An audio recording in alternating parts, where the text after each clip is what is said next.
Pondok Pesantren Islam Terpadu Al-Hikmah Karanggede Boyolali. Assalamualaikum warahmatullahi wabarakatuh. Innal hamdalillah nahmaduhu wa nasta'inuhu wa nastaghfiruh wa na'udzu billahi min shururi anfusina wa min sayyiati a'malina. May yahdihillahu fala mudhillalah wa may yahdihillahu fala hadiyalah. Asyhadu an la ilaha illallah wahdahu la syarikalah wa asyhadu anna Muhammadan abduhu wa rasuluh la nabiyya wa rasula ba'dah. Amma ba'd. Qala Allah ta'ala fil kitabil karim, a'udzu billahi minasyaitonir rajim. Bismillahirrahmanirrahim. Ya ayyuhalladzina amanu taqullaha haqqa tuqatih wa la tamutunna illa wa antum muslimun. Sadaqallahul azim. Al-ayah. Segala puji hanya milik Allah, Zat yang maha ghafur, Zat yang maha syukur, yang telah memberikan kita beribu-ribu nikmat yang tidak terukur, yaitu nikmat iman, nikmat Islam, sampai nikmat sehat walafiat. Sholawat serta salam kita curah limpahkan kepada junjungan kita, yaitu Nabi Muhammad SAW. Semoga kita sebagai umatnya mendapatkan syafaat beliau di yaumil akhir nanti. Amin amin ya rabbal alamin. Teman-teman sekalian, di sini saya ada sepenggal kisah dari seorang ulama zuhud dan sufi yang ternama. Ia dari kalangan tabi'in, yaitu Hasan al-Basri. Kisah menarik ini terjadi ketika ia masih remaja, atau sebelum ia menjadi ulama taat dan termasyhur. Adapun ia seorang pria tampan dan suka memakai pakaian yang mahal. Ia sering berjalan ke sana ke sini, mondar-mandir tanpa tujuan jelas di kota seperti anak-anak muda lainnya. Suatu hari ketika ia berjalan-jalan di kota Basrah, ia berjumpa dengan wanita cantik yang memiliki sepasang mata yang sangat menarik. Dari situ timbul gairahnya, sehingga tanpa sadar kakinya mengikuti wanita tadi. Wanita itu pun sadar ada orang yang mengikutinya. Tuan terus mengikuti saya. Apakah Tuan tidak malu? Kata wanita itu. Hasan al-Basri pun menengok ke kiri dan ke kanan, didapati tiada siapapun di situ. Hendak malu ke siapa? Bukankah tidak ada orang yang melihat? Jawab Hasan al-Basri. Sekalipun Allah yang mengetahui khianatnya mata dan apa yang tersembunyi di balik dada. Jawab juga wanita itu. Hasan al-Basri pun tertegun mendengarnya. Namun karena ia tidak bisa membendung hawa nafsunya, ia masih mengikuti wanita tadi. Kenapa Tuan masih mengikuti saya? Kata wanita itu. Saya tertarik dengan matamu yang sangat cantik. Jawab Hasan al-Basri. Baiklah, Tuan tunggulah di sini, biarkan saya pulang dahulu dan nanti akan saya hantarkan apa yang Tuan mau. Kata wanita itu. Dengan hati yang berdebar-debar, Hasan al-Basri pun menunggu wanita tersebut. Tak lama kemudian dari dalam rumah keluar seorang pembantu dengan mengulurkan kotak yang berbalut sapu tangan. Tuan, ini majikan saya mengirimkan ini untuk Tuan. Dengan rasa amat gembira, Hasan al-Basri pun membuka kotak itu.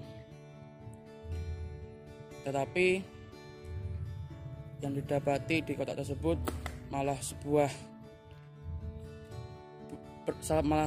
mata yang berlumuran darah.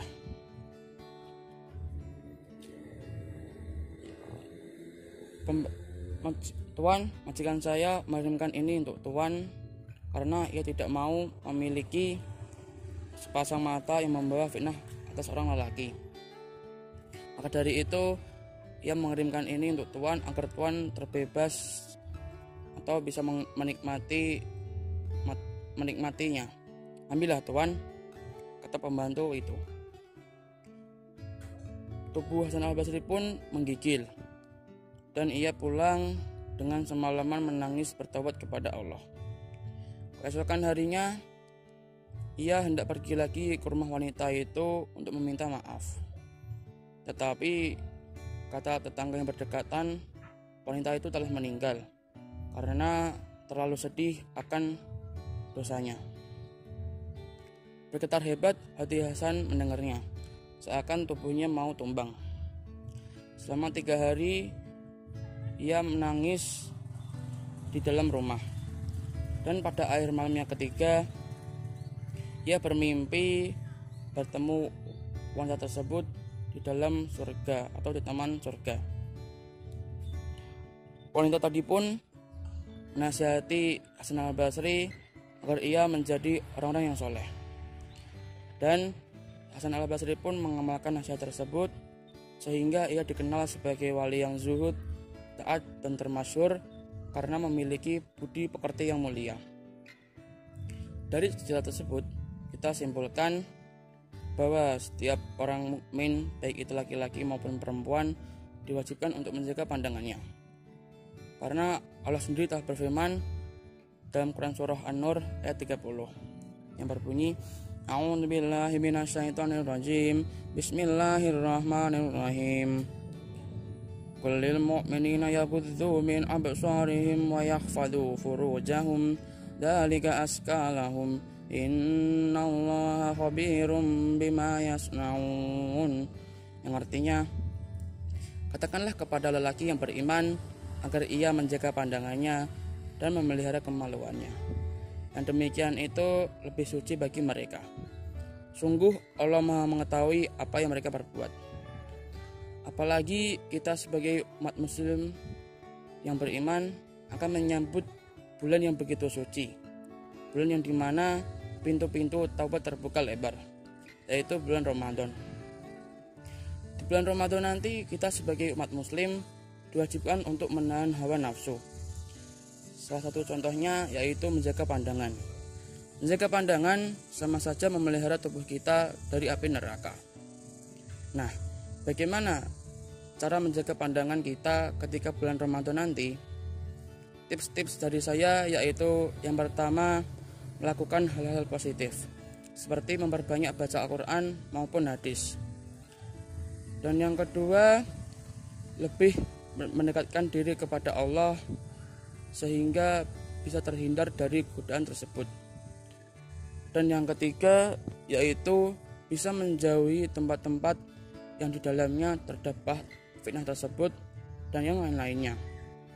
Maka dari itu teman-teman sekalian, kita sebagai hamba Allah yang patuh kepada perintahnya, maka di bulan Ramadan nanti kita bisa menghindari yang namanya curi-curi pandang kepada lawan jenis. Karena apa? Itu merupakan kenikmatan duniawi tetapi tidak untuk di akhirat nanti. Demikian yang dapat saya sampaikan.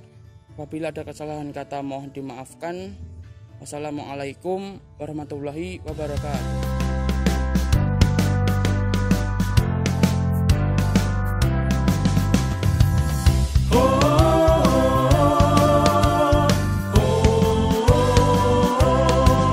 Pondok Pesantren Islam Terpadu